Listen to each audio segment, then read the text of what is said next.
और अपने हृदय पास में इतनी जोर का गले से लगाया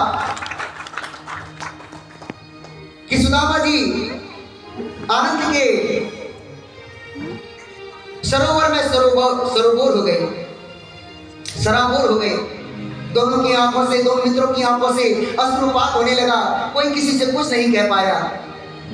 प्रेम की इतनी प्यारी, मित्रता की इतनी प्रेम से प्रगाढ़ हो गए कि दोनों की आंखों से अश्रुपात होने लगा। कोई किसी से कुछ नहीं बोला। भगवान सुदामा जी को पकड़कर, हाथ पकड़कर भीतर ले आए। जैसे ही भीतर दरबार, सुदामा जी ने देखा कि भव्य दिव्य दरबार, मणियों से सुसज्जित, सब देवता उस दरबार में बैठे हैं सिंहासन सही। और ऐसे करके उसके हाथ, सुदामा जी के हाथ को पकड़ लिया और जैसे ही झटका लिया कि उसके बगल से पोटली नीचे गिरी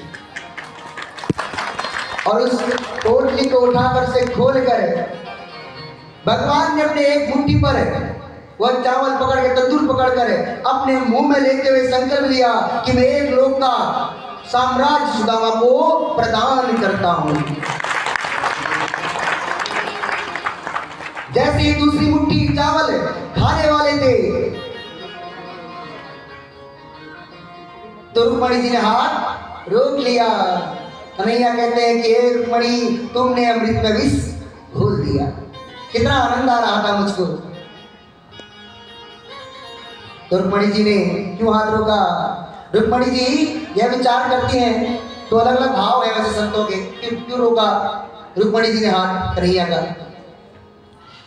एक संत कहते हैं कि इसलिए रोका कि कच्चे चावल है, कहीं ज्यादा खाओगे तो पेट खराब ना हो जाए, इसलिए रुक्मणी जी ने रोका। तो दूसरे संत के नहीं नहीं, ये भाव नहीं था। तो क्या था? एक संत कहते हैं एक मुट्ठी चावल खाकर एक लोग दे दिया और दूसरी मुट्ठी खाकर भी सब दे दोगे तो क्या फिर खुद सुदामा बनना चाहते हो? इसलिए हाथ रोक लिया। तो तीसरा संत कहते नहीं नहीं, ये भी नहीं रोका, इसलिए नहीं रोका। क्यों रोका? तीसरे संत कहते हैं इसलिए हाथ रोका कि रुक्मणी जी यह विचार करती हैं कि ये परम संत हैं, नित्य प्रतिनिधि।